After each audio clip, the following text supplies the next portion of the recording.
Amigos y amigas de Conciertos Perú, esta vez estamos con Iván Fajardo, ex Índigo, ex Era, que va a estar el martes 17 de marzo en la noche de Barranco en un show que se llama Escápate en la noche. Escápate en la noche. Las entradas están, entrada más disco, 30 soles, está la entrada solo a 20 soles, 2 entradas por 35, pero entre las personas que estemos viendo esto, poniendo like, compartiendo, mandando preguntas, pidiendo canciones, porque tenemos una guitarra acústica, vamos a sortear una entrada doble. Así que estén atentos, ayúdennos a viralizar esta nota. Iván, qué bueno que estés acá. Nuevamente no te teníamos desde las 3 preguntas, que le hicimos eso creo en el 2013. Sí, ahí. Justo cuando había lanzado el disco, mi primer disco solista, el Bimana, ¿no? Claro. Sí, pues hacía tiempo. Sí. Bueno, aprovechando que estás digamos, se podría decir de regreso, ¿cómo definirías este concepto de concierto? ¿Es el regreso? Bueno, yo lo he querido llamar Escápate en la noche, un título un poco sugestivo a propósito del lanzamiento de mi nuevo single que se llama Escápate, y porque es efectivamente en la noche de Barranco. Uh-huh. Y para mí va a ser un reencuentro con la gente que me sigue como vocalista de diferentes proyectos, de Índigo, de Era y mi disco solista, ¿no? O sea, tengo de alguna manera un arsenal de canciones que quiero cantar frente a la gente que me sigue. Y para mí va a ser básicamente un reencuentro, eso claro. Es. Y el recomienzo de mis andadas en los conciertos y todo eso. Claro. ¿No? Bueno, son 20 años, tal vez un poco más de música desde que comenzaste en el inicio, el cambio de milenio, ¿no? Exacto. Y si bien con Índigo comenzamos el 98, pero el disco, digamos, entramos a primera división, como siempre digo yo, claro. Tomando el fútbol como escenario. El 2000 es que sale el primer disco, claro. ¿No? Entonces, antes éramos una banda como cualquiera que comienza, completamente under. Bueno, ya vamos a hablar sobre eso, pero me gustaría comenzar por cómo es que llegas a la música tú, ¿no? Porque a veces uno llega a la música desde muy joven. ¿Cómo era la música que sonaba en tu casa? ¿Cuáles fueron tus primeras relaciones con la música? Claro. Buena pregunta. Mira, yo tengo una grabación de mi viejo. Mi viejo solía documentar lo que podía, inclusive en proyecciones y todo eso. Como yo soy primogénito de 3 hermanos, lo que hizo mi padre fue grabarme e incentivar a que yo hablara o cantara. O sea, me sentaba a su lado de, no sé, 10 meses y me presentaba como, qué sé yo, Iván va a cantar o va a decir algo. Bueno, así me documentó en audio hasta creo los 2 años, una cosa así. Entonces, definitivamente quien me hizo cantar al comienzo fue mi viejo. Y después ya, digamos, mi madre y mi padre se fueron dando cuenta de que había alguna afinidad con la música, con el canto. Bueno, ya pues me hacían cantar en todas las reuniones de tías, me jalaban los cachetes y todas las cosas. ¿Qué cantabas en esa época? Cantaba específicamente dos canciones que algunas tías deben recordar. Una era Voy a perder la cabeza, de José Luis Rodríguez, y la otra era Todo se derrumbó, de Manuel. ¿Esa era la música más o menos estaba en tu casa? Esa era la música, exactamente. Esa era la música que mis viejos escuchaban hasta, digamos, los entrados 83, 4, por ahí. Más no. De ahí se separaron, digamos, de las novedades musicales, ¿no? Pero bueno, era Julio Iglesias, Rafael, Camilo Sesto, todos lo que yo llamo los crooners hispanos, ¿no? Ah, yeah. Como los Frank Sinatras, así sí, de la versión. Nino Bravo y todo castellano. eso. Exacto. Yo creo que siempre ha sido como que una raíz muy poderosa para muchos cantantes de rock. Inclusive Jorge González siempre para diciendo que él escuchaba Adamo, claro, Sandro, ¿no? Y de hecho, cuando yo lo escuché alguna vez en una entrevista que dijo acá en Lima, creo, en una entrevista antigua de Beto Ortiz, dijo que Estrechez de Corazón se había basado en una canción de Camilo Sesto, ¿no? Y de hecho, o sea, tú las comparas y tienen la misma frase. No te pares frente a mí. Y la otra es, no quiero ta ta ta ta ta. Es el mismo comienzo. Entonces, de hecho, creo que ha sido una vena formadora para muchos compositores, ya sea de rock pop a nivel latinoamericano, ¿no? Y bueno, escuchábamos eso hasta que en 1983 llegó, creo que el primer cassette de rock ya en mi territorio de edad, digamos, ¿no? Ya en mis 80s, ya cuando yo estaba como que viendo la radio, que qué onda, llegó el Thriller de Michael Jackson. Y todo el día con el Thriller, ¿no? O sea, fue un cassette, el último cassette de mis viejos y el primero que yo cojo para mí, ¿no? Entonces, sin querer, ya me estaba educando con la producción de Quincy Jones, y con el sonido. ¿Y era solamente el audio o habías ya visto el videoclip? No, era súper fanático del videoclip y me sigue pareciendo el mejor, uno de los, probablemente los 5 mejores videos de toda la historia. ¿Y dónde lo veías? ¿Cómo veías?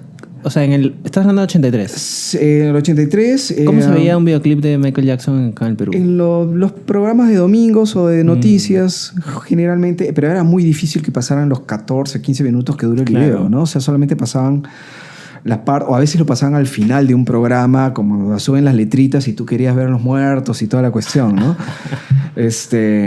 Pero sí, o sea, eran pocos programas donde cuando lo pescabas que estaba comenzando, te quedabas ahí a verlo completito, ¿no? Claro. Y además que a esa edad eres como una esponja y recibes todo, estás súper con los detalles. Sí. Y bueno, entonces ya el 84, mi primo, tengo un primo mayor, me llevará unos 7, 8 años por ahí, me empezó a regalar en cada Navidad y en cada cumpleaños cassettes grabados de doble 9. Él escuchaba doble 9, grababa y los rotulaba con tinta china con unos diseños muy de puta madre, ¿no? Y me los regalaba, ¿no? Entonces empecé a escuchar cosas rarazas, ¿no? Como, no sé si te acuerdas, Sigue Sputnik, no sé si te acuerdas de eso. No, ¿qué es eso? Hay una canción que se llama 21 Century Boy. ¿De qué grupos son? El grupo era Sigue Sputnik. Sigue Sputnik. Sí, así se llama, súper raro. Comenzaba a sonar Indochina también, pero no el Out Zenith, sino el que tenía las versiones originales, ¿no? Canary Bay, pero en estudio, cosas así, ¿no? Entonces iba escuchando. Y en uno de esos cassettes, que era uno de ellos fue completamente en español, habría Juego de Seducción. Entonces ahí le pegué el ojo y dije, esto suena súper interesante, claro, ¿no? Porque el resto de cosas que había en español y comenzaba yo a escuchar radio, y eran cosas pues muy melosas y muy, entre comillas, románticas o melositas, ¿no? Claro, pero Indochina y Soda Stereo sonaba como una cosa totalmente novedosa. No solamente novedosa, sino que eran un grupo aparte, ¿me entiendes? O sea, por un lado estaba Instrucción Cívica, Enanitos Verdes y toda esa cosa, y por ototro lado estaba Soda Stereo, ¿no? Más New Wave, Soda Stereo, Indochina y todos los waves, claro, hasta The Cure, ¿no? Entonces, de hecho, sí, más me iba por ese lado, ¿no? Claro. ¿Tú viste, qué edad tenías cuando vino, digamos, Indochina, Soda Stereo, a finales de los 80s? ¿Fuiste a esos shows en La Mauta? No. ¿Porque eras muy chibolo? Sí, era muy chibolo, era demasiado chibolo. Además, claro, como te digo, solo tenía un primo, pero mi primo se metió más al New Wave. Y no había no había con quién ir. Claro. Aparte había un toque de queda. Y bueno, empezaba la cosa fea, ¿no? De esas épocas. Así que la inseguridad jugó en contra de mi instrucción cultural, digamos, ¿no? Sí, pues. Digamos que en tu música está bien presente los temas de amor y desamor. Es un tema bastante... Recién ahora. Es más recién en los últimos discos, ¿no? Sí, porque con Índigo yo hacía letras muy... cuestionaba un montón de cosas. Cuestionaba la existencia, hasta la ciudad. o cosas así, ¿no? Después con Era hice muchas letras que tenían que ver con o sea, demasiada influencia de Muse, ¿no? O sea, hice muchas letras que tenían que ver con cosas de los hermanos mayores. Ya que está de moda ese término. Claro, claro. Y recién ahora, digamos, recién ahora estoy... las letras que hice también para el último disco de Índigo, sí, ya estaban un poco más aterrizadas, ya están un poco más sentimentales, si se quiere. Uh-huh. Me gustan mucho esas letras, las letras que hice para el segundo disco. Las escucho con mucha emoción, digamos, ¿no? Uh-huh. Hay un tema que, por ejemplo, que me encanta escucharlo de vez en cuando, que se llama Demasiado Paraíso. No es un single, pero es una buena canción de disco. Pero la letra es realmente una historia que supe contar, porque a veces uno tiene la idea, pero no necesariamente la cuentas bien, ¿no? Yo considero que tengo algunas letras que no han terminado o no cuajaron, ¿no? Pero hay letras que sí, como esta que te digo, que digo, bueno, sí, se entiende la historia, me gusta cómo está plasmada, me gustan las imágenes, al final considero que es un buen trabajo, ¿no? Y bueno, si volvemos a estos inicios en que te afanas con Soda, con Indochina, con toda la onda New Wave británica, ¿cómo fue para ti la llegada de los 90s con el grunge, el rock alternativo? ¿Eso te movió o tú? Lo que pasa es que, primero que te voy a decir que soy melómano. O sea, he tenido periodos de por ejemplo, de 5 o 6 años de escuchar un estilo y de ahí, por algún accidente social, te lo voy a poner así, terminas escuchando otra cosa y te metes a otro mundo, ¿no? Por ejemplo, uno de esos accidentes sociales fue que conocí a una chica que luego fue pareja y luego hicimos un dúo y con ella conocí la trova. Y también justo se daba la coincidencia de que yo había ingresado a la universidad y también tenía otro amigo que escuchaba trova y me empezó a llenar de cassettes. Entonces ahí es donde me meto así a lo profundo, ¿no? Desde Silvio desde Cuba hasta Argentina. Claro. ¿No? Full trova y folclore, hasta que otro accidente social entre Ron y Coca-Cola, escucho en una misma noche El Sueño Estéreo y El Comfort y Música para Volar. Claro. Y ahí es donde hago el cambio. Claro. Y digo, mañana mismo hago una banda de rock. Oye, qué curioso que menciones esto de la trova y el folclore, porque en verdad no es un género que, digamos, uno cuando escucha tu música dice, es fan de Silvio Rodríguez. No sabría decirlo.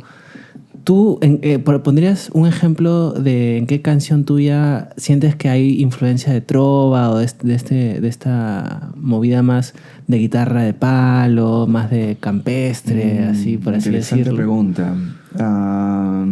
Yo creo que la trova me nutrió más en conocimiento musical y en extrapolar la cabeza, ¿no? O sea, para escribir cosas mucho más profundas en todo caso, ¿no? Yo me acuerdo que una vez que escuché una canción de Silvio que me pareció, de hecho, es una especie de burla a las letras fáciles, una canción que se llama Debo partirme en dos, donde el tipo explica todo lo que pasa para hacer una canción y que él bota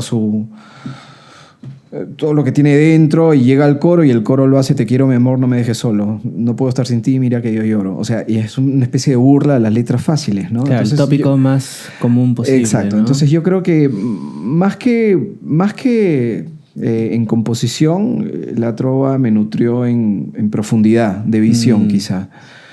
Y de hecho en armonía, ¿no? O sea, porque yo justo empezaba agarraba la guitarra y ponte a sacar una canción de Silvio Rodríguez, era para una oreja no entrenada en armonía, era súper difícil.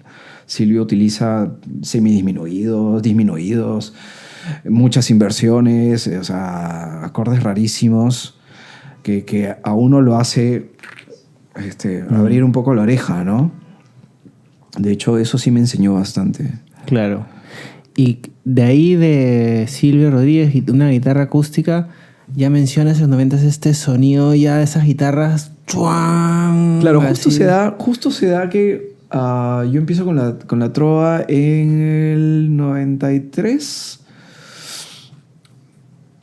Ya en el 92 me habían pasado el Nevermind. Estaba en el cole, en quinto de media. Me acuerdo que antes de clases un día vino un pata y me dijo, oh, escucha esto. Wow, qué edad perfecta Un cassette. escuchar Nevermind. Me lo llevé a casa, era un cassette gringo, de esos, no sé si Claro, pero los cassettes gringos eran distintos de los cassettes piratas porque tenían... Cuando es un cassette gringo y eres chibolo, o sea, es como que, mierda, esta vaina viene de afuera. Claro. ¿no? Y en ese momento, cuando todos pensábamos que lo que venía de afuera era lo mejor, ¿no? De hecho, la industria discográfica peruana estaba, pero en los suelos, ¿no? Claro. Yo me acuerdo, así brevemente te cuento, que el primer cassette que me compré en la vida fue Dire Straits, Brothers in Arms, en el 85, si mal no recuerdo. Y ese cassette estaba editado por una industria peruana. Uh-huh. El cassette era de cinta de cromo y venía con cancionero. Es el único cassette hecho en el Perú que tengo con esas dos, digamos, características que hasta ahora lo tengo. Claro. Y suena. Y suena. Y me parece una joya, ¿no? Porque después, tipo 88, 89, los cassettes eran un pedazo de plástico con un pedazo de papel mal impreso, todo chueco y un plástico que a la justa a veces había que pelearse para abrir la funda del cassette, ¿no? O sea, con eso te pinto un poco, ¿no? Pero bueno, no sé, ya me perdí. Estamos hablando de que escuchaste en quinto de primaria, en me quinto de pasaron secundaria, el Nevermind. Sí, Nevermind. me pasaron el Nevermind. Lo escuché creo que 2-3 días, pero no lo comprendí. No se me quedó. Pasa con un montón de gente. Y ¿no? me parecía, era la piedra angular del grunge o la cúspide del grunge, ¿no? En esos momentos, escuchar el Nevermind. Y era tal la cantidad de ataque de distorsiones que simplemente no lo pude entender. Sí. Y bueno, y yo en ese momento estaba con el Wave, el New Wave, y año y medio después estaba en la trova. Y me quedé en la trova hasta el 96. Cuando un poco me canso de eso y empiezo a escuchar los rankings de fin de año de Doble 9 y Radio Miraflores en ese momento, casete en mano y dije, bueno, vamos a actualizarnos. Y escuchaba el ranking, no sé, eran 30, 60, 100 canciones, no sé. Y grababa pedacitos de lo que me gustaba y después me las mandaba a grabar. Y así me fui actualizando y empecé a escuchar cosas alternativas, no necesariamente grunge, pero alternativas que me empezaron a gustar un montón. Me acuerdo, por ejemplo, una canción, no sé por qué me gustaba tanto, Novocaine for the Soul, de Eels. Después otra que era el disco de Red Hot Chili Peppers, pero grabado con Dave Navarro en guitarra. Que tenía una onda así, hay una canción que se llama My Friends. Comprende que yo salía de lo acústico, entonces dentro de lo alternativo empecé a escuchar lo más acústico, más acústico o lo más suave posible, ¿no? Claro. Y My Friends es una canción muy bacán de los Chili Peppers, que me agarró bastante, ¿no? Y después metí a ese disco y luego un tiempito después ya empecé a escuchar todo lo que no había escuchado antes. No soy un especialista, eso siempre le digo a mis patas que han vivido bien los 90, ¿no? Yo no soy un especialista de los 90, considera que la mitad me los perdí. ¿No? Lo que he hecho la otra mitad es actualizarme, pero nunca me metí a profundidad. Sé de discos, sé de canciones, digamos, representativas de esa década, pero no me he metido, por ejemplo, no sé la discografía de Alice in Chains, por ejemplo. Claro. Sé canciones, ¿no? Claro, ¿me podrías decir cuál es el mejor disco de Pearl Jam y por qué? Pearl Jam nunca me gustó. Claro. Nunca me gustó hasta que escuché un disco, no por la... no sé, algo me pasaba con ese tipo de emisión vocal, que empecé a escucharlo en varios grupos, ¿no? Y cuando empecé a escucharlo en varios grupos dije, o sea, ¿no? Como que Creed, ¿me entiendes? O sea, y era copia de copia de copia, entonces como que no. Y un poco que lo tenía así a Eddie Vedder, hasta que un día, hace unos años, 10 de repente, escucho, sí, 10 10, 11. Escucho el soundtrack de una película que se llamaba Into the Wild. Y el soundtrack era completamente hecho por Eddie Vedder. Es un disco acústico y me pegué con ese disco re mal, así, un re mal. Qué chévere. Bueno, entonces también en los 90s hay un resurgimiento en el rock nacional de como lo que se llamó el rock alternativo, ¿no? Que no era ni tan comercial, ni tan underground, y también había más tecnologías en cuanto a las grabaciones digitales, ¿no? Los formatos digitales que permitieron que surja un montón de bandas. De esta época tú veías bandas en la escena local que tú dijiste, oye... Sí, claro. De hecho yo pogueaba en conciertos del primigenio Dolores de Lirio, en la No Helden. Es que Dolores de Lirio era una banda así, Sí, o sea, me llamaba la atención, exitosa, ¿no? y me llamaba la atención, y además, curiosamente, yo pude gozar de Jeffrey Parra en vivo. O sea, no solamente en vivo, sino porque era mi vecino. Vivía a la vuelta de mi casa, en San Borja. Yo vivía en San Borja Sur, él vivía en Mendelssohn. Bueno, definitivamente hay algo de Dolores de Lirio en tu música. O sea, eso está bien. Ahora que lo mencionas, es como, todo tiene sentido ahora. No necesariamente porque haya sido una influencia, sino porque más bien era una coincidencia de claro, ambos bebían de las mismas bandas. De estilo, ¿no? Ellos quizá un poquito más darks en su momento, y nosotros un poquito más a lo placebo YouTube, digamos, ¿no? Era una mezcla. Lo que hacíamos con Índigo trataba de... Siempre nos nutríamos mucho de Placebo, de YouTube algunas cosas y de Soda Stereo otras. Claro. Entonces... bueno, pero en esta época todavía no existía Placebo. No, pero en los 80s, por ejemplo, cuando yo estaba en San Borja, era hijo de la radio, estuve en 92, el antiguo, y compraba estos cancioneros. No había cancioneros. Compraba Teleguía. Vamos, era una revista de entretenimiento, amenidades y bla, bla, bla.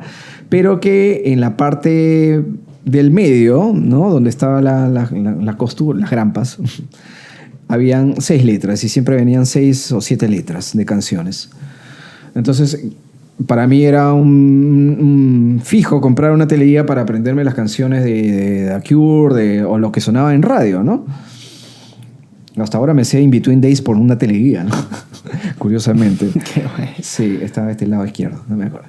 Después empezaron a salir éxitos, canciones de bolsillo, una cosa que era de este tamaño, con un montón de letras. Y después comenzaron a salir los funky hits y el funky guitarra, con los que muchos hemos aprendido, creo, guitarra, con ese sistema de A1, A2, A3, así se llaman los acordes. Pero en esos años, tipo 86 por ahí, es que conozco a Jeffrey. O sea, empiezo a parar con la gente ya de mi barrio. Empezamos a compartir música, canciones, qué sé yo. De hecho, mis patas, todo mi barrio eran mayores que yo.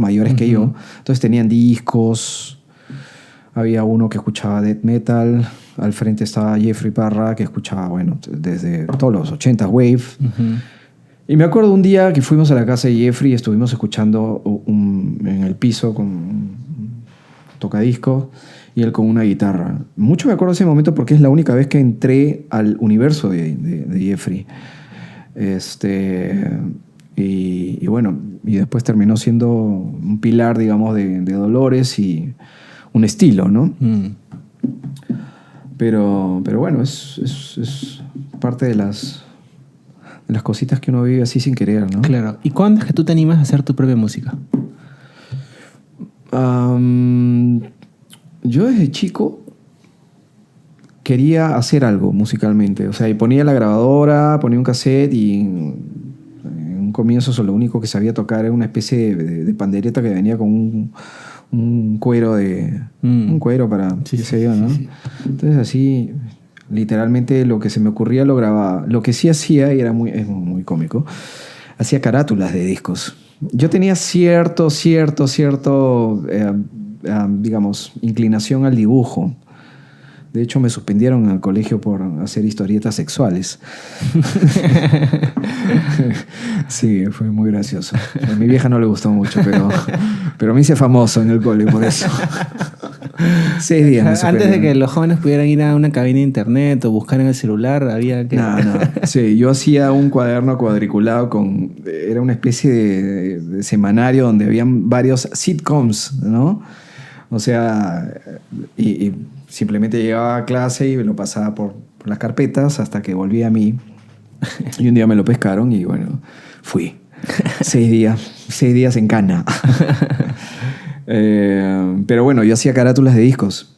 Entonces alucinaba con eso, ¿no? Diseñaba en papel cuadriculado, así, Me hacía nombres de bandas imaginarios y grababa algunas cositas así con la pandereta esta que te digo. Hasta que un día me meto a clases de guitarra y con las mismas me salí porque no articulé con Pepe Torres. Ya, guitarra clásica, acústica, ¿no? Sí, no, como que no tenía ni paciencia, ni determinación, ni nada. Y además ahí nomás empalmé un poco con el wave al techno, al new wave, qué sé yo, al easy listening, Depeche Mode y todo eso. Entonces un día finalmente me regalan un teclado y olvídate, ahí me cambió el mundo, ¿no? Empecé a sacar un montón de canciones, empecé a componer. Me di cuenta que podía hacer acordes, ¿no? De ahí formé una banda en el cole. ¿Cómo se llamaban? ESP. O sea, percepción extrasensorial, ¿no? De ahí era muy difícil. De ahí le cambiamos el nombre a Ad Honorem porque no cobrábamos nada. ¿Y hacían temas propios o covers? Sí, hacíamos temas propios. Ah, qué bueno. Sí. Era lo bacán, ¿no? O sea, porque... ¿Se puede escuchar eso en un lugar? No. Se perdió. No llegaron bueno, a yo lo grabar. tengo, pero bueno, he pasado todo a MP3. De hecho, yo tengo todo. Un día súbelo.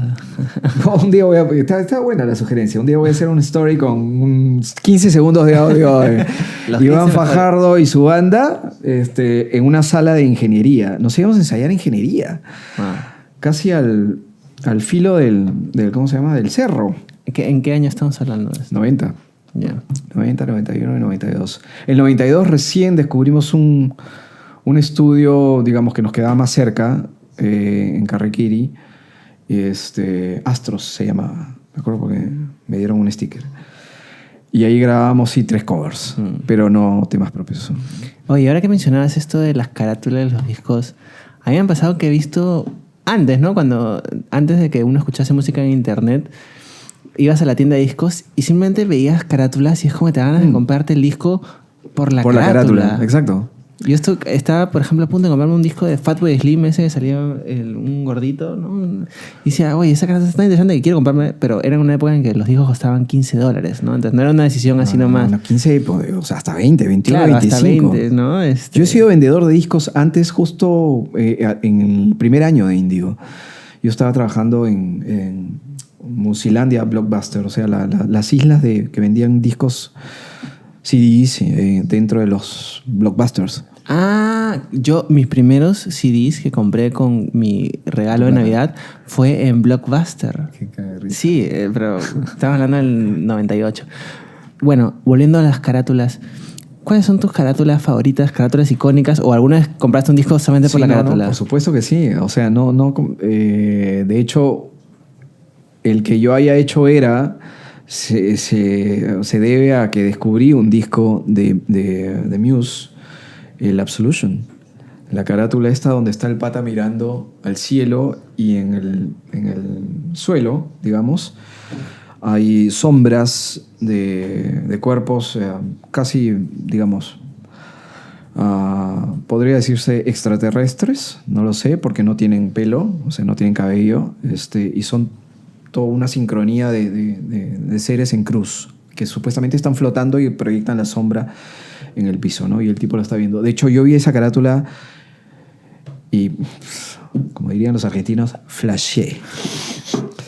Y dije, no, este disco debe y tiene que ser bueno. Qué y loco, definitivamente me repegué con ese disco. Claro, lo mejor es cuando además lo escuchas y es bueno, es lo mejor de todo. El otro disco que sí me llamó también, y de hecho fue mi primer vinilo, fue el Under a Bloody Red Sky de U2. O sea, ver todo eso rojo así y la silueta de Bono agachado, me pareció una sensación como que de guerra, me daba muchas sensaciones. ¿Esa es la del niño que sale con el... No, ese es Boy. Under a Bloody Red Sky es completamente... Es una foto en vivo. Yeah. Es una foto digamos, de Bono en vivo. O no sé si era de Bono, la verdad que no sé. Porque no se ve, o sea, es una silueta en negro y el fondo es completamente rojo. O sea, yo presumo que es una foto de... Nunca lo he investigado ahora que lo pienso. Presumiendo que sea así, es una foto en vivo, pongámoslo así. Y me pareció potente, ¿no? A veces los colores fuertes o solo dos colores no sé, te ametrallan los ojos, ¿no? Una última carátula que me ha gustado bastante ha sido este último disco de Arctic Monkeys. ¿Cómo se llama? Sí. Hotel... Sí, Hotel no sé qué cosa. Sí. Un título largo. Sí. Me pareció genial. Es como una maqueta, una cosa así. Sí. Me pareció bien súper así modernista. Sí. Sí. Simple, me pareció... Dije, no, acá hay algo, ¿no? Sí. Además ellos cambiaron su imagen con ese disco. Totalmente. Sí. O sea, a mí no me gusta Arctic Monkeys, o sea, los discos anteriores, pero Claro. ese en especial... Claro, O sea, el dije, diseño, ok, lo voy a arte. escuchar, lo escuché y dije, definitivamente me gustó. Algo había... Yo creo que la gente que trabaja en diseño de portadas beben y maman toda la, digamos, la energía que hay musicalmente hablando y lo traducen en una imagen, ¿no? Y yo creo que eso, sí, al final transmite un montón. Claro. Bueno, entonces ya volviendo a Índigo, ¿cómo es que un joven fan de la música termina fichando con Sony Music y sacando un disco en una época además que estaba en un resurgimiento del rock nacional? O sea, salían un montón de bandas súper exitosas. ¿Cómo fue esa experiencia? Bueno, éramos una banda under, hacíamos lo que podíamos, como todos cuando comenzamos. Esto es una infidencia. Mi padre, espero que no me esté escuchando porque si no me va a matar cada vez que... Mi viejo siempre me daba consejos y yo siempre digamos, no los escuchaba. Como todos, ¿no? Sí, Como claro, todos. claro. No los escuchaba, le decía, papá, ¿qué vas a saber tu papá de música, de rock, esto que lo otro? No sabes nada, en fin. La cosa es que un día, así desinteresadamente, me da un dato y le hago caso. Me dijo, he leído en TV+, no sé si se acuerdan de ese suplemento del comercio que salía los lunes en los 90. Básicamente una guía de programación de televisión y recomendación de películas y todo eso.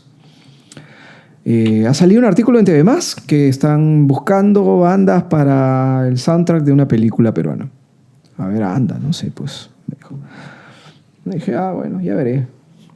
Así que ahí agarré la TV+, anoté los datos y bueno, investigué y me parecía interesante, ¿no? Entonces, en ese momento estábamos haciendo la preproducción del disco. Teníamos 5 o 6 temas grabados, pero preproducción. No era, Las digamos, maquetas, así, ¿no? sí, o sea, había que volver a grabar las baterías, o sea, todo estaba muy grabado por línea, o sea, muy estructurado para tener la idea general de cómo íbamos a grabar en serio, ¿no?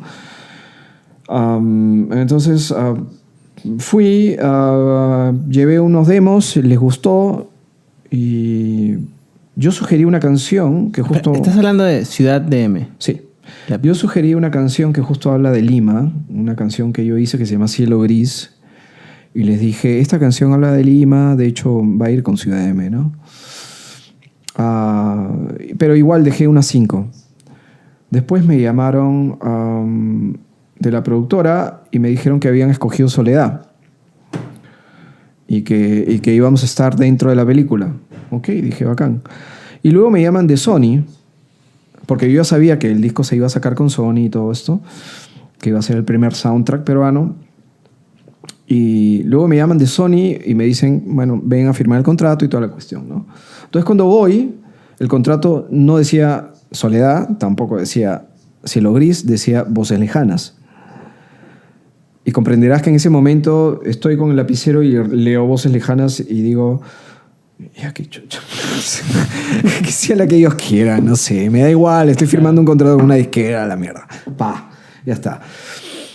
Y así es como en septiembre, más o menos del 2000, un gran amigo que ahora es Mauricio Martínez, DJ en ese momento de Radio Z, Rock and Pop, empieza a escuchar el disco O sea, a escucharlo en vivo y a, y a sugerir y a recomendar, ¿no? A los radioescuchas toda esta camada de canciones peruanas que estaban saliendo en el primer soundtrack nacional, ¿no? Entonces, de repente suena Voces Lejanas. Y además, es más, en ese soundtrack está Dolores Delirio, ¿no? Está Dolores Delirio con A Cualquier Lugar, La Liga del Sueño con La Liga del Sueño, Mala Sangre, ¿no? O sea, Madre Matilda con... ¿Círculos? No sé. No, era era el segundo disco. No me acuerdo. Bueno, pero ya Es estás en un soundtrack con los pesos pesados del rock peruano, la gente que está dando la talla en ese resurgimiento de los 90. También estaba el Gueto, Rafa Raez. Claro, las bandas de punk, todas, ¿no? Bandas que yo iba a ver igual, en El Niño Malo, o sea, conciertos que en su momento, así como te dije, que iba a la No Helden a ver a Dolores, yo me metía a cuanto festival había, porque era súper novedoso, pues. ¿Fuiste al Niño Malo? Sí, claro. Wow. El Niño Malo fue una experiencia brutal, o sea, para mí Ese fue un el concierto que marcó una generación entera, sí, ¿no? para mí fue... Niño Malo de 1998. 98, exacto, sí, tal cual. En el estadio Bonilla. Manuel Bonilla. Exacto. Fue el modelo, digamos, de todo lo que es ahora, ¿no? Porque había cultura, ¿no? Puestos de cultura, ropa, en fin, merchandising y hartas bandas. Estaba La Raza. G3. Rafa Raez. Sí. Un montón de bandas que yo respeto mucho por trayectoria ahora, que le han luchado mucho más que quien habla ahorita, o sea, porque ellos venían de antes, ¿no? Pero bueno, y es así como de repente llegamos a la radio en un pestañear de ojos. Así. Entonces, el primer tema, Voces Lejanas, sí. O sea, ya estaba grabado. Claro, pensando en un disco. Sale en el disco, el soundtrack sale en septiembre. O sea, ustedes ya habían grabado todo el disco. Pero esa canción la teníamos como que... No me acuerdo si fue casi... Hay un espacio de tiempo que se me ha perdido, que es entre que nos confirman de que vamos a estar en el disco y nosotros vamos terminando los 5 temas. Dijimos, bueno, hay que apurarnos y grabar esto bien ya, ¿no? De hecho, el demo nunca lo terminamos, porque el demo iba a ser un demo de 10, 11 canciones. Nos quedamos solamente en esas 5 porque dijimos, bueno, o sea, si esta vaina va a funcionar, entonces hay que grabar de una vez una canción bien, y si vamos a grabar una bien, entonces de una vez grabamos todas las baterías, pues, ¿no? Entonces fue así que comenzamos a acelerar el paso. Porque tradicionalmente en estas épocas, digamos, cuando un sello te fichaba, te daba un fondo para que tú grabes el disco. No, vamos a diferenciar 2 cosas. Uno es el fichaje per se, que pasas al roster máximo de la disquera, ¿no? Donde la disquera invierte en ti. Claro. Te paga la grabación. Te dan adelantos de regalías y bueno. Hasta puede invertir en tu gira, exacto, etcétera. Exacto. Se manejan con los managers, en fin.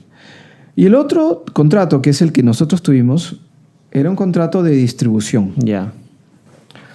Pero igual es un buen contrato, es un buen deal porque te ponen la palestra. O sea, con un contrato de Sony. Estás en la distribución de un enorme, ¿no? Vas a las radios. Dices, o sea, eres de alguna manera un artista de Sony. Porque en esta época, en Sony, digamos, un artista que sí estaba en toda la gestión de Sony era Pedro Suárez Vértiz. Estaba Diego Berti, Pedro Suárez Vértiz, Lívido, Dolores, La Liga del Sueño. Y La Liga del Sueño. Ya. Pero ellos estaban en el modelo de distribución. No. Ellos sí eran artistas que Sony quería invertir en ellos y quería hacerlos los próximos Soda Stereo. Exactamente, sí. Exactamente.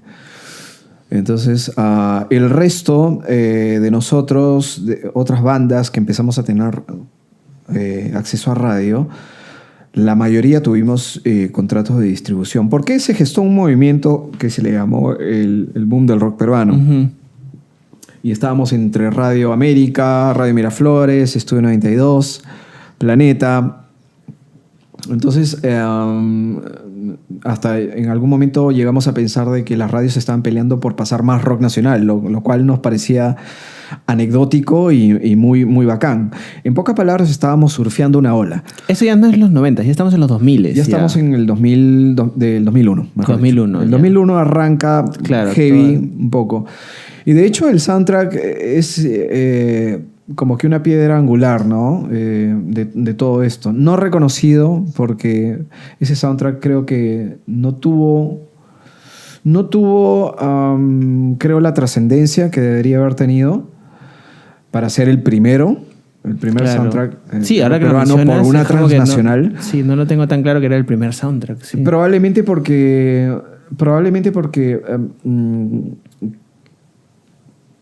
interpreto yo de que había mucho desnivel entre nivel de grabación, básicamente. No a nivel artístico, sino te entiendo, sí. Nivel de grabación. Entonces, ese disco no se pudo marketear mucho porque dentro de las 3 o 4 canciones que se llegaron a pasar en radio eran Dolores, Madre Matilda, Índigo y La Liga del Zoe, ¿no? O sea, nosotros la verdad que hicimos un esfuerzo grande para hacer un material que estuviese a la altura de esos estándares. Claro, tú comparas una grabación en esta época de, digamos, La Liga del Sueño con Dale Vuelta, y hay una diferencia. Sí, ¿no? hay una diferencia. O sea, La Liga del Sueño sonaba como cualquier banda española o argentina o mexicana. Exacto. Y Dale Vuelta sonaba como una banda peruana que está en el underground. Sin todavía. desmerecer para nada el tema artístico. No, sí, para nada. Pero sí entiendo a lo que te refieres. Exacto. De que había un... No había Entonces, claro, comprenderás que eso a la radio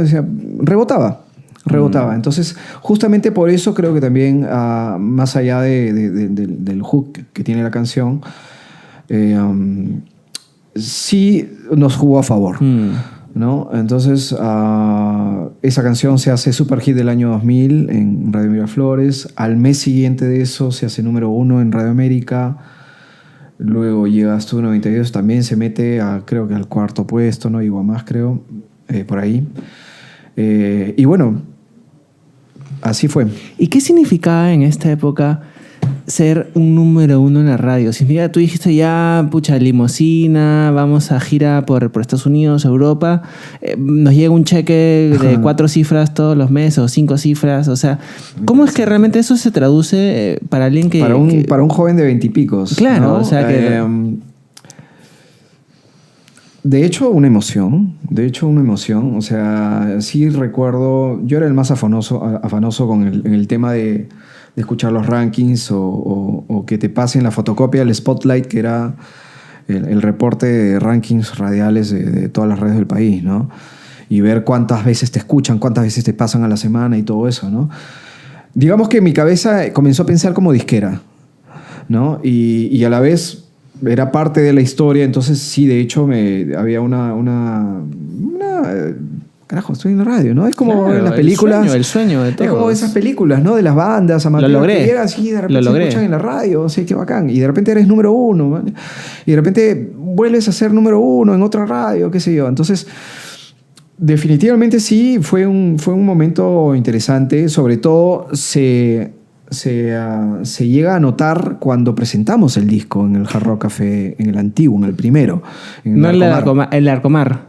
Sí, me acuerdo. Que era enorme y era el más grande de Latinoamérica. Claro, era todo un evento. Sí, entonces yo me acuerdo, nosotros presentamos, creo que el disco un 10 de enero y para el 6 de enero la canción llega a su segundo número 1. Esta vez en otra radio, en Radio América, una radio un poco más masiva. Y el día del concierto yo estoy llegando al local, ¿no? ya para hacer el concierto, y Darko, que es el guitarrista, ahora vocalista, me llama y me dice, Iván, no vas a poder entrar. Y dije, ¿qué pasó? ¿Se suspendió? ¿Qué onda? No como sé, Beatlemanía, Sodamanía, no, era que... no cabe gente, o sea, no vas a poder entrar. Y de hecho... Y el Jarro Café era grande, era como estaba ahí al frente al cine, es un local súper grande, ¿no? Era enorme, y 2 pisos encima, ¿no? Entonces, sí, ese momento, todos esos momentos fueron bastante emocionantes, a la vez que creo que inmanejables, porque como jóvenes de 20 y algo que éramos, no teníamos el conocimiento de cómo manejar esas situaciones, o sea, a nivel logístico, ¿me entiendes? O sea, no sabíamos cómo determinar la siguiente decisión. Nos faltaba un manager, sí, definitivamente, y no había. Entonces... o habían pocos, ¿no? Eran como ya se los había jalado de repente Lívido. Sí, había, claro. O sea, Lívido hizo un excelente trabajo juntándose con un par de personas que lo supieron guiar bastante bien, ¿no? A nosotros nos faltó eso toda la vida. Entonces, eso hizo que de alguna manera no tuviésemos la continuidad, ¿cómo te puedo decir?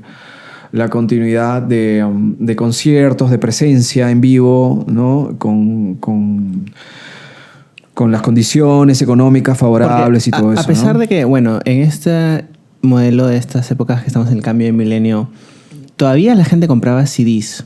Sí, de rock nacional, y eran, ¿no? caros, sí. Y todavía eran caros. Porque hay una época que se bajan el precio como a 15, 20 soles. Justamente Sony es lo que hace. Con Sony tuvimos 3 contratos de distribución.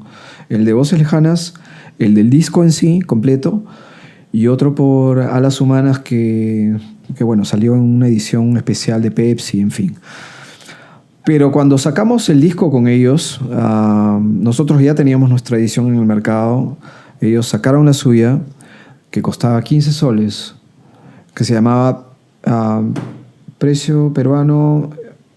Bueno, no me acuerdo. Porque hasta antes eso costaba $20 un disco. Sí. O sea, simplemente el hecho de editar en CD, sea peruano o extranjero, ya era $20. Sí, era carísimo, sí, carísimo. 70 soles. Claro, olvídate. Estaba condenado a morir, como ya pasó, pues, ¿no? ¿Quién iba a gastar 70 soles por un disco? Tenías que pensarte... Yo gastaba, pero era como que mi regalo de Navidad era un disco. Olvídate. Uno de los pocos días donde pude... pocos momentos en la vida donde pude tener, digamos, 5 o 6 discos así de golpe y sopetón fue justamente cuando vendía discos. Un día llega el manager del negocio y con cajas de discos de EMI y de BMG, y nos dijo a nosotros, los vendedores, estos son saldos, véndelos según la cara del cliente, literal, te digo lo que me dijo, ¿no? Ok, le dije, el cliente voy a ser yo. Me los compra 5 soles cada uno. Qué bueno. Pero claro, es que en esta época, digamos, en esta época de inicios de los 2000, yo era un fan del rock peruano y para mí había una división enorme entre las bandas que pegaban en la radio y además todavía surgía el formato del videoclip, ¿no? Y que pegaban en MTV, y las bandas underground, ¿no? De punk, ¿no? Y yo me construía esta imagen de que Lívido, o sea, todas las bandas que pegaban en la radio o un videoclip en MTV, Lívido, Zen, Cementerio Club, ¿no? Índigo, eran la escena comercial. Yo imaginaba que ellos ya vivían en Miami y esto, y no. ¿Qué tanto era así? Porque de verdad... No, nunca. O sea, hubo hitos como que las premiaciones de MTV, ¿no? Que son momentos, digamos, si tú... Vamos, comencemos viendo el proyecto banda como una empresa, ¿no? Entonces, tipo cosas como el MTV y son hitos para la empresa, para la marca, ¿no? Que no necesariamente se traducen en que tú vivas como un rockstar. O sea, yo creo que acá no ha existido... Acá no ha existido nunca, creo. Por ahí, si hay alguna persona mayor que me está escuchando o me está viendo, por ahí refútenme. Pero de mi generación, que viva como un rockstar, así como tú dices, traduciendo así, yo personalmente no conozco. Que puedes vivir bien y tranquilo, sí, puedes vivir bien y tranquilo, sobre todo ahora que hay muchos más, digamos que la efervescencia de la escena, o la escena ha crecido y también la efervescencia y toda la logística también ha crecido, digamos, todo ha sido un crecimiento interesante, que ahora hay festivales, ahora puedes estar tocando y puedes ser pagado, bien pagado. Porque yo me acuerdo que en los festivales en donde participábamos con Índigo, a veces solamente nos cubrían los costos. Claro, para el taxi y la chela. ¿No? Por eso las bandas que lograban sortear mejor todo ese trance de negociaciones en las que tenían manager. Porque el manager obviamente negocia o siempre va a negociar bien, ¿no? Las que no, éramos nosotros mismos contestando el teléfono y la verdad que perdíamos siempre, ¿me entiendes? ¿Ustedes qué videoclips suyos rotaron en MTV? A las Humanas y no recuerdo si Soledad. Te mentiría, no recuerdo, claro, sinceramente. Pero a en las el modelo Humanas, de MTV, en esa época, sí, es que con Ruth Infarinato y toda la cuestión. no recibías un sol de que pasen tu música en MTV. Como el internet recién estaba naciendo, o poniéndose digamos, al alcance, era muy difícil todo el tema de contactos, o sea, y el tema del know-how de derechos de autor y todo eso. Éramos chicos, como te digo, de 20 y picos, no teníamos instrucción alguna en todos esos temas. Ahora yo ya los tengo, ¿no? Quieren pasar mi canción o mi video hace unos años. Me enteré que un canal conocido te pide los videos, pero no paga Updike. Entonces, simplemente, o sea, hay que hacerse respetar, ¿no? O sea, no. No. ¿Qué otros espacios había? Por ejemplo, yo recuerdo OK TV. Sí, OK TV, ¿no? y OK TV, Uranio 15. Uranio 15. Ustedes... Esa era la época en que era, por un lado, pasaba, MTV sí, y Uranio 15 y OK TV. Exacto, tenías esos dos canales.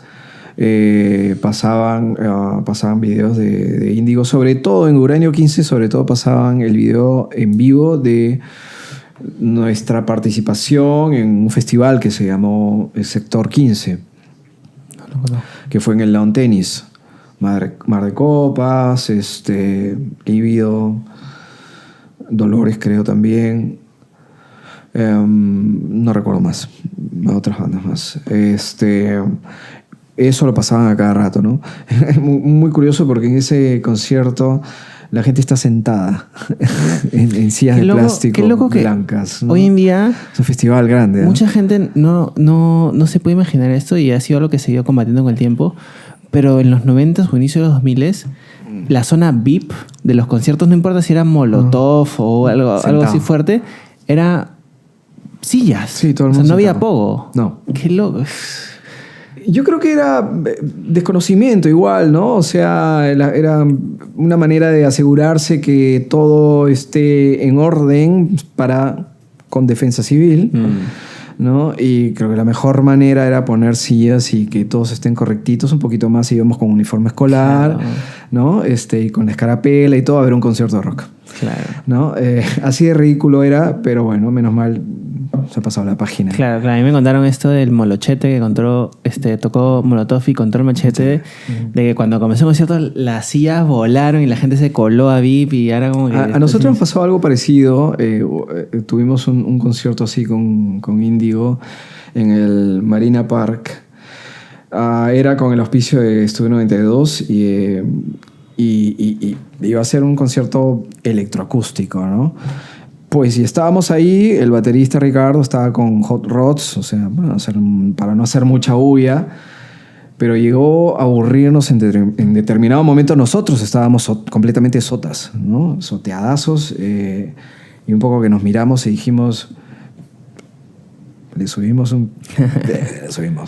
Entonces yo dije, bueno, acá se acabó el electroacústico y la gente que esté sentada acá, por favor párense, vénganse todos adelante y le metimos el queso y se volvió un loquerío. Fue literal una Hard Day's Night de Beatles, así, algo así. Yo recuerdo que he tenido que entrar al bus que nos llevaba, nos sacaba de ahí. Me hicieron un pasadizo de VIPs para que yo corriera y me zambulliera dentro de la acústica. Fue mismo así, para un documental, así, Beatlemanía. Fue así. En ese momento nuestro manager estaba regalando pósters y en un momento cuando la gente se desbordó, no lo vimos más. Y vimos un montón de gente encima de él. Oye, entonces, ¿por qué una banda que está en este resurgimiento del rock peruano, que sale en la tele, sale en la radio, se disuelve? ¿Qué pasó que dejaron de tocar? Porque ¿cuánto tiempo vivió Índigo? La primera etapa del 98 hasta el 2002. 2002. El 2002 decidimos, digamos, disolvernos porque no encontrábamos la manera de rentabilizar el proyecto. O sea, ya era una cosa medio heavy. Era como que, a ver, nos siguen llamando para tocar gratis. O sea, no hay forma de que esto continúe.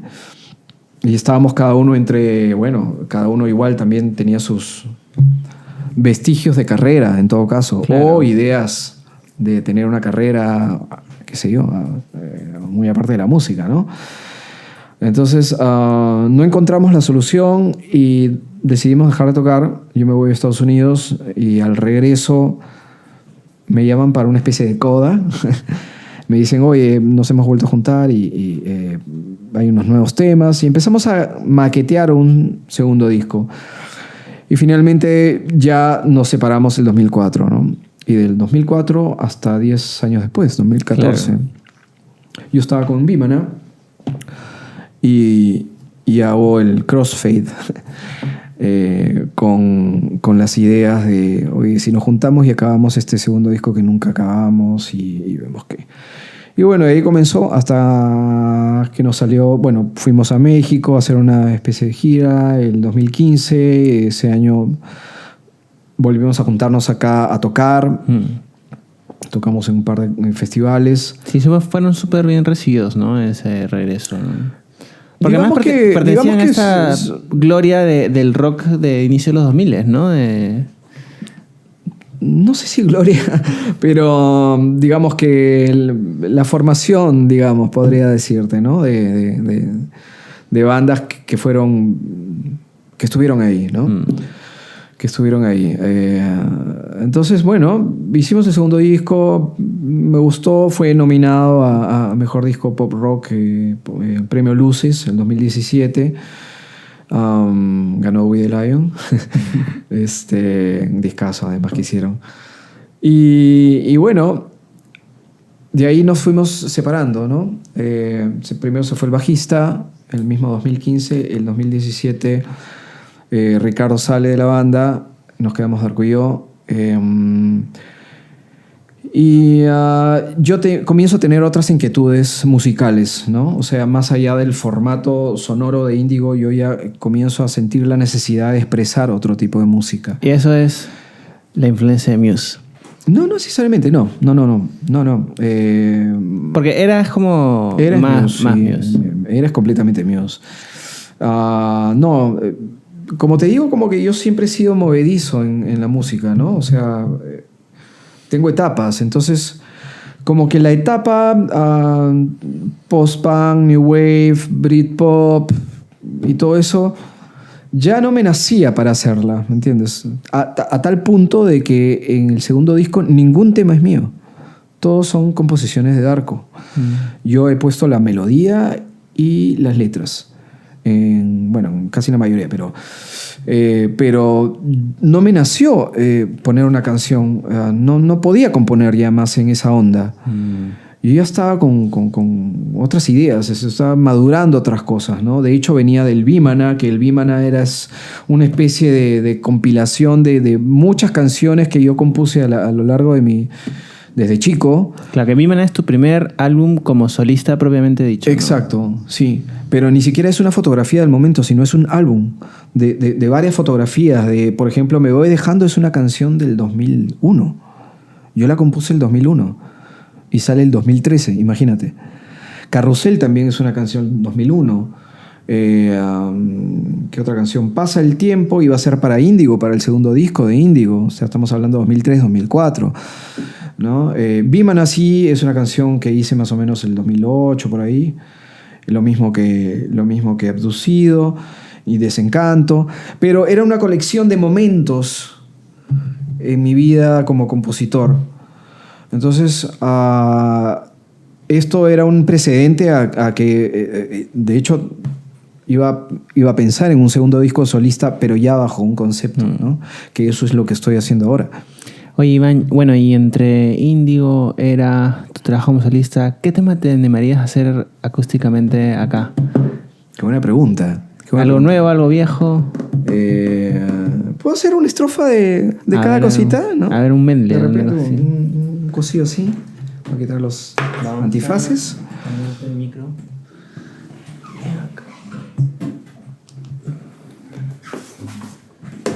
Vamos a ver.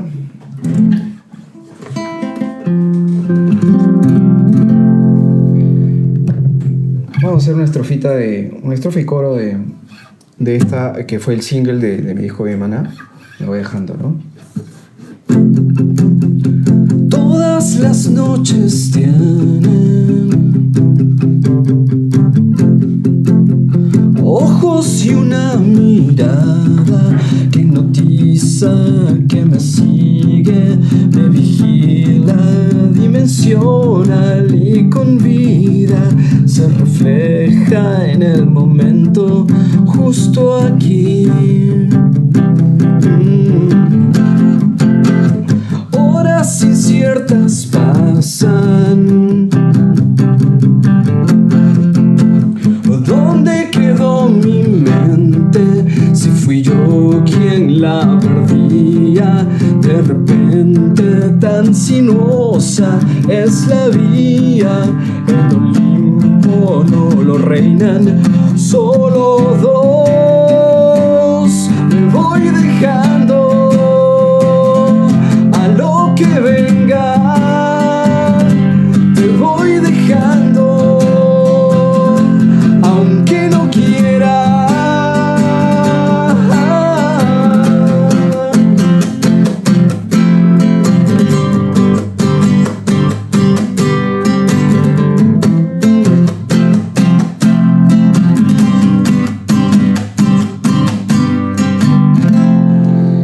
Con su error y todo por la chela. No voy a tomar mucho, ¿eh? Bueno, esa es la más conocida de mi disco Bimaná, ¿no? Luego podría tocar la nueva. A ver. Escápate.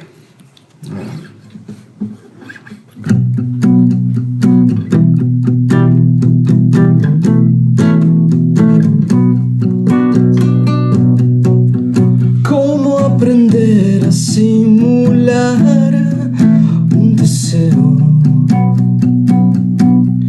Hacerte ver que sin mirar te poseo.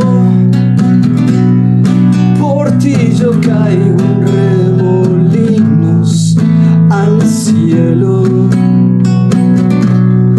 Todos los días de una vida en un sueño hemos llegado al final. No pudimos más, hay que asimilar. Ya no hay vuelta atrás, escápate de mí. Dame libertad, escápate de mí. Dile adiós a mi camino, sal de mí.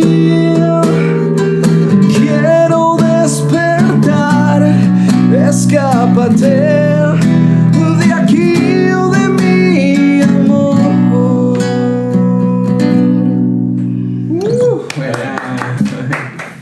Oye, mira, Me equivoco en la antigua y no en la... aprovechando para ver algunos comentarios, Israel Torres dice: saludos Iván, éxitos en tu nueva etapa musical. Fui a la presentación de Amor Bipolar de Índigo, un buen álbum. Y yo quería aprovechar este comentario para preguntarte, ¿cómo es? Bueno, este disco ya salió en el 2017. ¿Amor Bipolar? Ajá. 2017. 2007.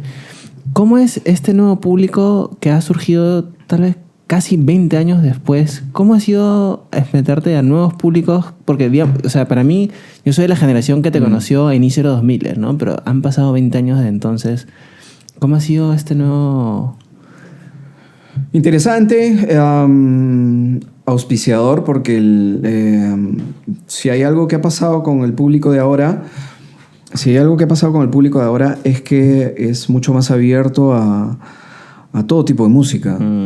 En su momento, con Índigo al comienzo, tipo 2001, 2002, sí era difícil conectar con un público porque los festivales de rock eran esencialmente de punk, ¿no? O de hardcore.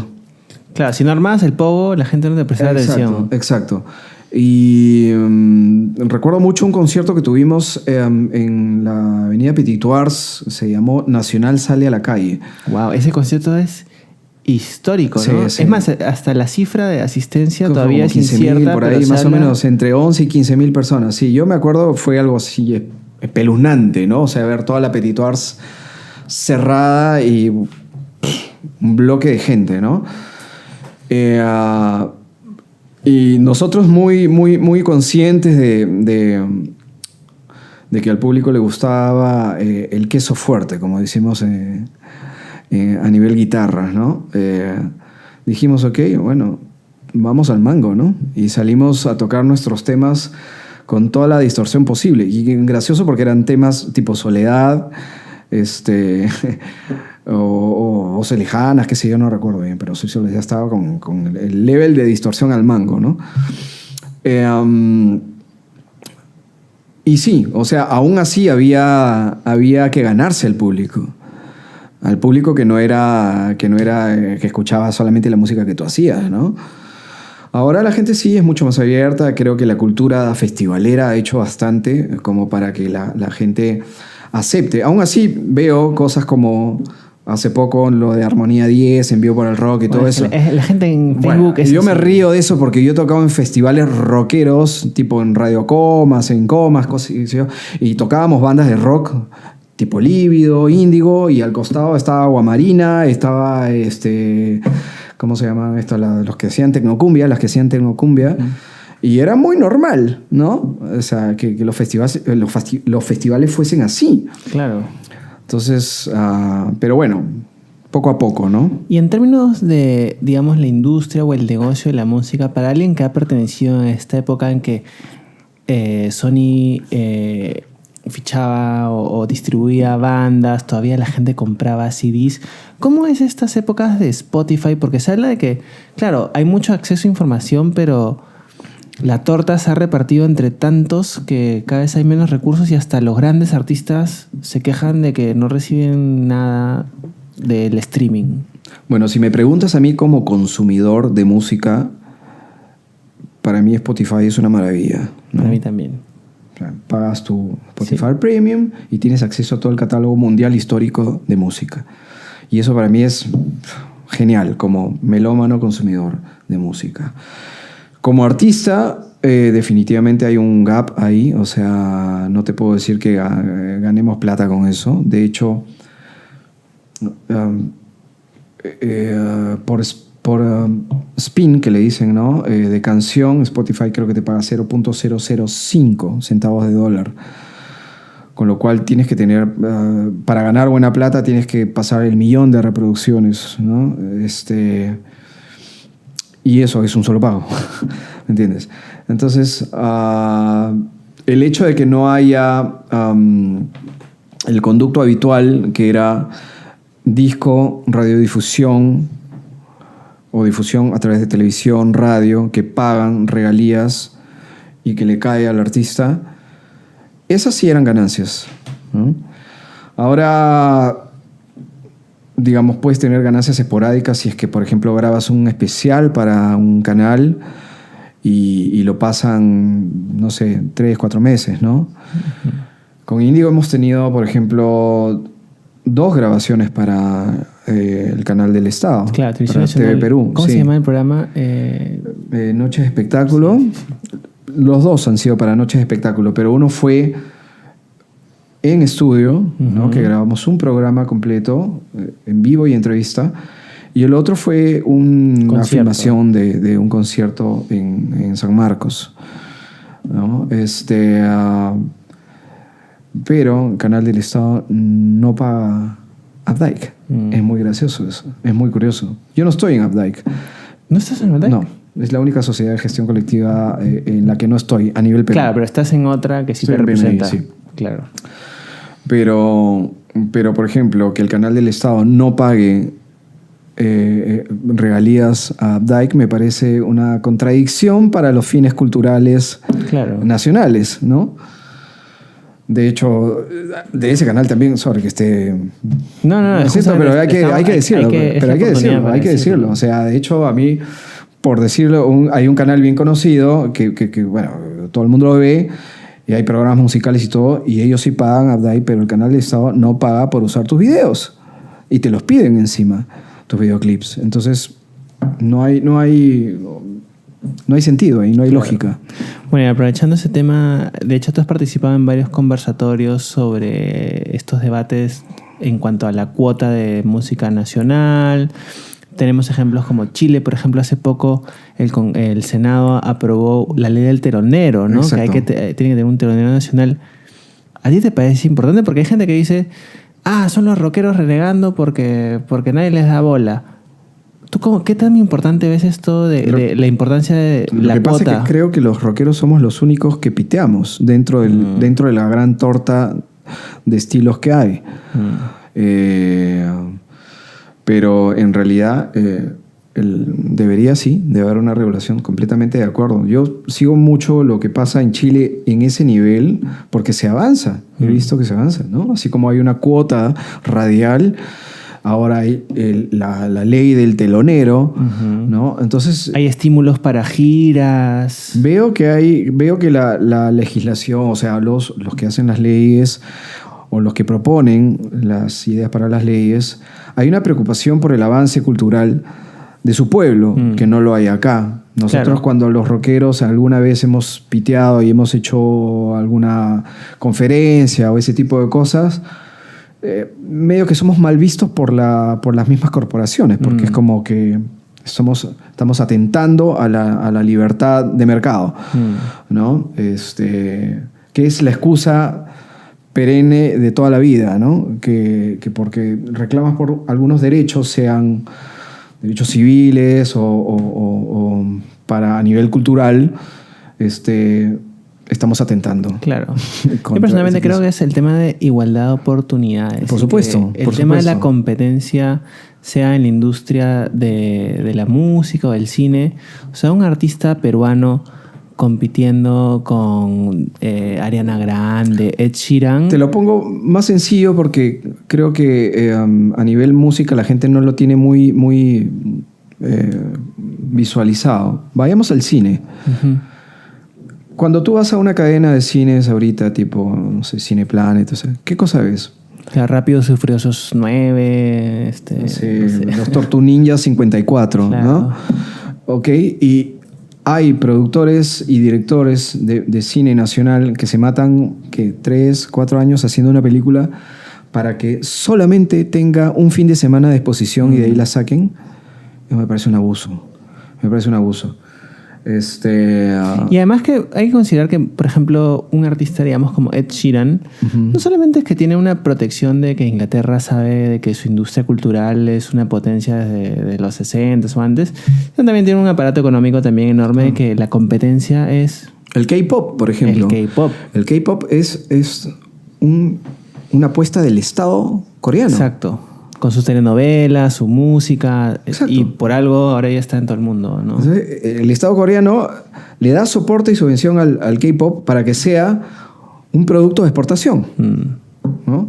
Entonces, así como el Perú le ha dado la oportunidad a todo nivel a la gastronomía, musicalmente estamos muy bien. Yo escucho propuestas de chicos que comienzan a hacer ahora con ya mucho más instrucción, por lo que las escuelas de música tipo la UPC, tipo la escuela de la Católica, la escuela de música de la Universidad Católica, y la cantidad de estudios que hay y la cantidad de productores ahora que hay,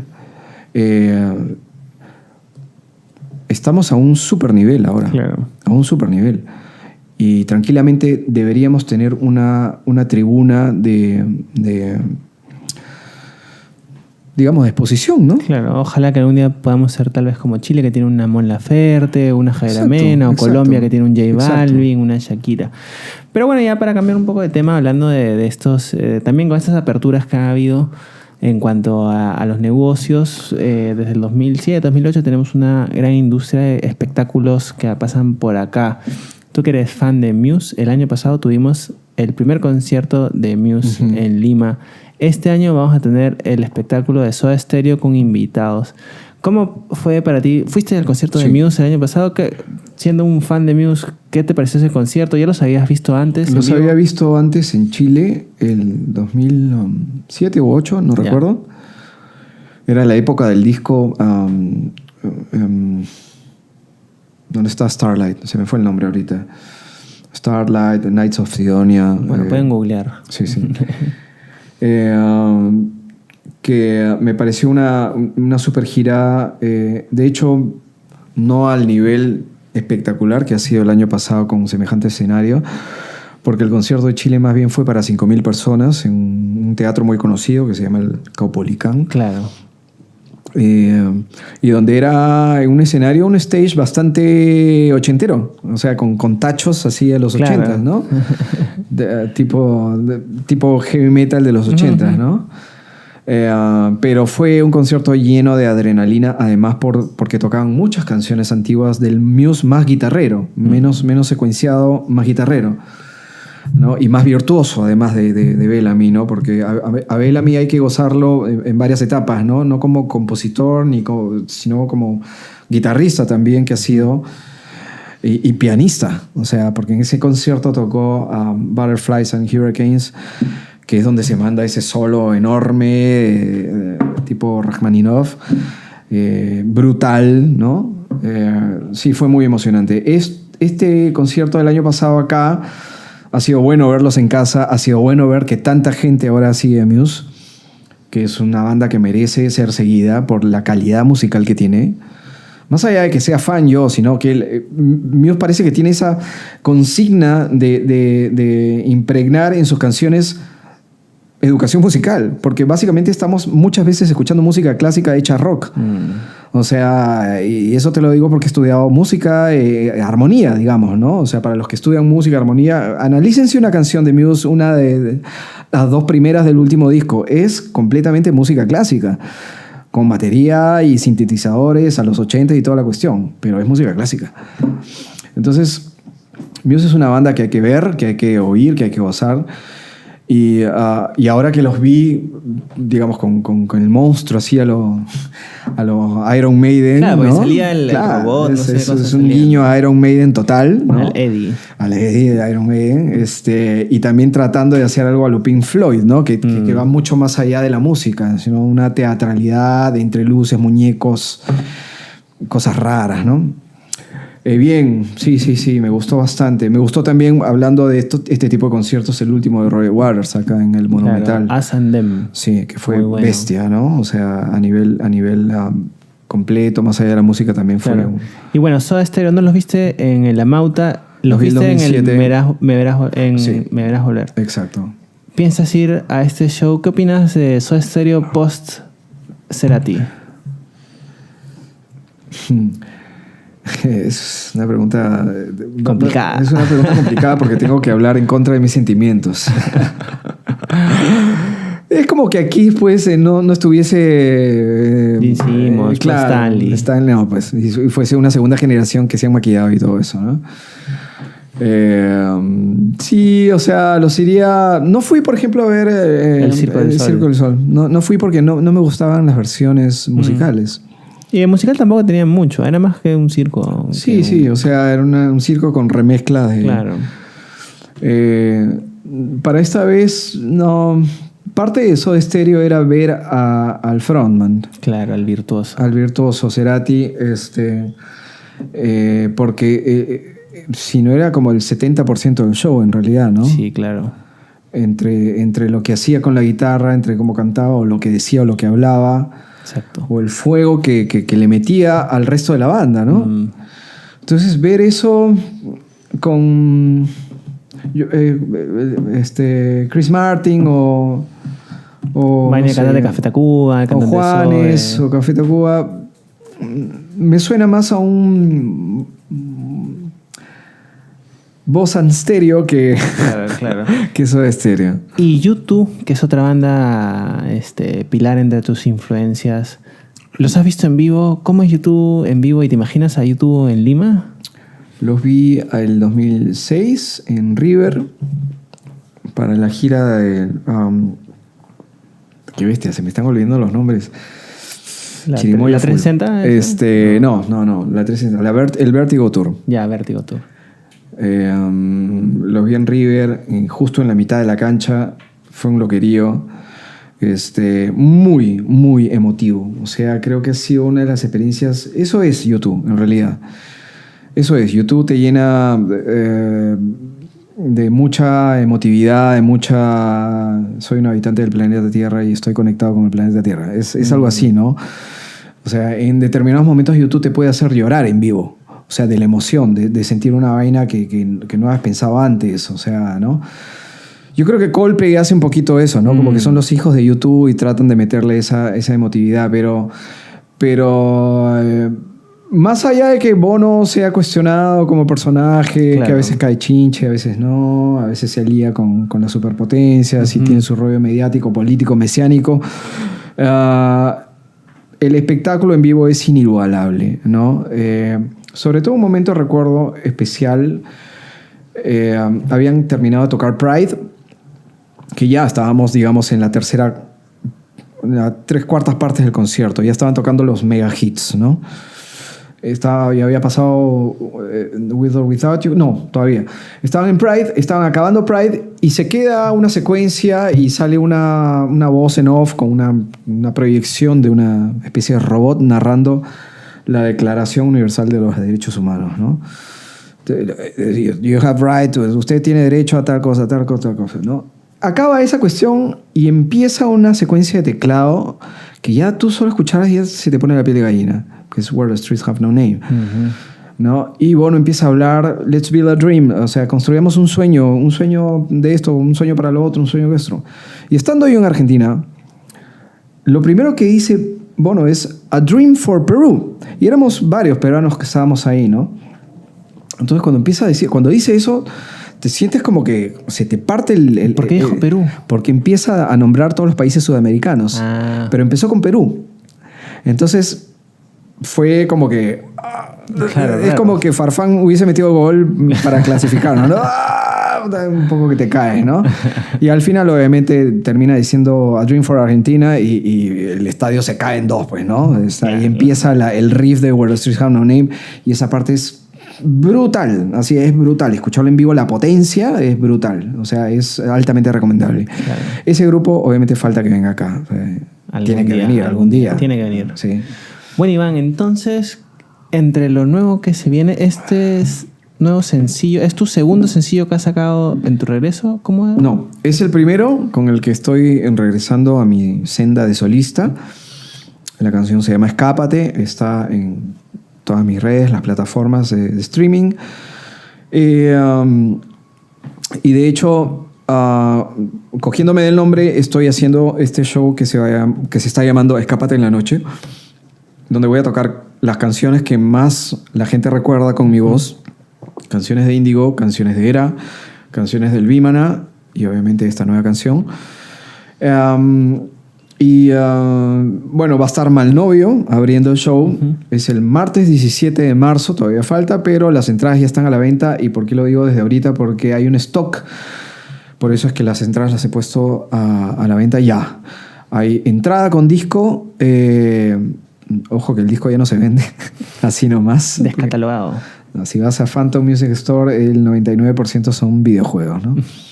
Así que el disco está descatalogado, pero se vende solo en ocasiones especiales. O sea, ¿qué disco vas a...? El Vímana. Ya, el Vímana. Entonces es entrada y disco por 30 soles. Luego tienes un combo de 2 entradas por 35 y la entrada sola a 20 soles. Bravo. Entonces pueden entrar a mi Facebook, a mi Instagram. Ahí están, ahí le estoy haciendo publicidad al link de Join Us. Las entradas se venden en Join Us, o pueden ir a Join Us y buscar el evento de Iván Fajardo y ahí les va a aparecer. Esto es en la noche, abre Mal Novio. Es muy posible que hayan más invitados. Chévere. No para abrir, pero sí para cantar con ellos. Así que eso se va a ir develando de a poquitos. Buen dato. Grandes amigos de la escena. Ya lo anunciaré. Y nada, espero que vayan. Espero reencontrarme con todos ustedes ahí. Bravazo. Y gente, recuerden que vamos a regalar 2 entradas. Manténganse conectados que ahorita anunciamos quién se lleva 2 entradas para ver a Iván Fajardo este martes 17 de marzo. Bueno, Iván, muchas gracias por haber venido y hasta la próxima que nos traigas nueva música. Por supuesto, por supuesto. Gracias a ustedes, Santiago, Gerardo, a toda la gente que ha estado viendo ahí pegado. Creo que lo van a replicar después en YouTube. Sí. Y nada, nos vemos en las redes y en vivo. Chévere. Vamos.